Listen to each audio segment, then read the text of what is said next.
எது லாஸ்ட் இடத்துக்கு நீ போவியா? நோ நோ நோ நோ, நாங்கள் தான் போவோம் அப்படின்னு மாறி மாறி போட்டி போட்டுக்கிட்டு இருக்கிறாங்க சில டீமு.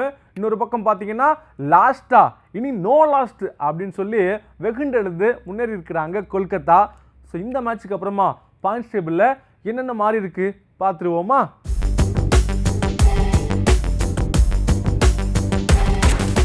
கொல்கத்தா விசஸ் ஹைதராபாத் மேட்சுக்கு அப்புறமா பாயிண்ட்ஸ் டேபிளில் ஒரு பெரிய மாற்றங்களே ஏற்பட்டிருக்கு. அதுக்கு முக்கியமான காரணம் கொல்கத்தாவுடைய மிக மார்ஜினான வெற்றி தான்.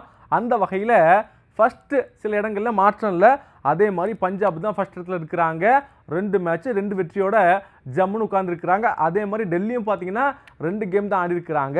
2லையுமே வெற்றியாக ஜம்முன்னு 2வது இடத்துல இருக்கிறாங்க. கொஞ்சம் நெட் ரன் ரேட்டு கம்மியாக இருக்குது. அதன் காரணமாக தான் செகண்டில் இருக்கிறாங்க. 3வது இடத்துக்கு அந்த மேட்ச் தோற்றதுக்கு அப்புறமா பெங்களூர் வந்தாங்க இல்லையா? ஸோ அதே இடத்துல பெங்களூரும் ப்ளஸ் 1.14 அப்படிங்கிற நெட் ரன் ரேட்டில் 3வது இடத்துல இருக்கிறாங்க. 4வதாக குஜராத் அணி பெங்களூரை ஜெயித்த அதே கையோட 0.807 அப்படிங்கிற நெட் ரன் ரேட்டோட 4வது இடத்துல இருக்கிறாங்க. அடுத்ததாக பார்த்தீங்கன்னா ஒரு சின்ன மாற்றம். மும்பை அணி கொல்கத்தா ஜெயித்ததின் காரணமாக பின்னாடி வந்துட்டாங்க. 6வது இடத்துக்கு வந்துட்டாங்க. அவங்களும் 3 விளையாண்டு 1 மட்டும் ஜெயித்திருக்கிறாங்க. 2 தோல்வியோட ப்ளஸ் 0.309 அப்படிங்கிற நெட் ரன் ரேட்டோட 6வது இடத்துல இருக்கிறாங்க. 7வது பார்த்தீங்கன்னா லக்னோ தான் இருக்கிறாங்க. அதே இடம் தான். 8வதாக பார்த்தீங்க அப்படின்னா சென்னை இருக்கிறாங்க. மேட்சுக்கு மேட்ச்சு சென்னையோட பிளேஸ் மட்டும் கீழே போய்கிட்டே இருக்குது. ஆனால் இவங்களும் 3 மேட்ச்சில் 1 ஜெயித்திருக்கிறாங்க, 2 தோற்றுருக்கிறாங்க. அதன் காரணமாக -0.771 அப்படிங்கிற நெட் ரன் ரேட்டின் மூலமாக 8வது இடத்துல இருக்கிறாங்க. சென்னைக்கு பார்த்தீங்கன்னா அடுத்த மேட்ச்சு டிசி கூட நடக்க போகுது. டிசி பார்த்தீங்கன்னா 2வது இருக்கிறாங்க. இவங்களை பார்த்தீங்கன்னா 8வது இருக்கிறாங்க.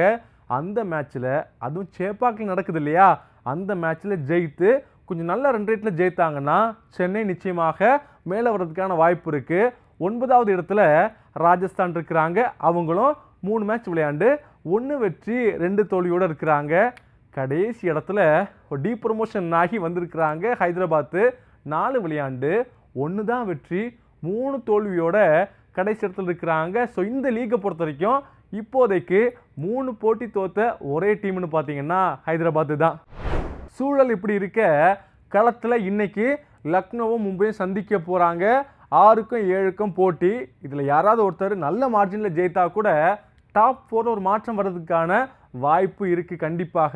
ஸோ ஐபிஎல்லை பொறுத்த வரைக்கும் ஒவ்வொரு மேட்சுமே ரொம்ப முக்கியமாக பார்க்கலாம். யாரை ஜெயித்தாலும் மற்ற நிறைய டீமை அஃபெக்ட் பண்ணுது. அந்த வகையில் இந்த மேட்சை தாண்டி ஒவ்வொரு மேட்சுமே ஐபிஎல் பாயிண்ட்ஸ் டேபிள் ஒரு மிகப்பெரிய மாற்றங்கள் ஏற்பட்டுக்கிட்டே இருக்குது. ஸோ இன்னைக்கான நிலவரம் இதுதான்.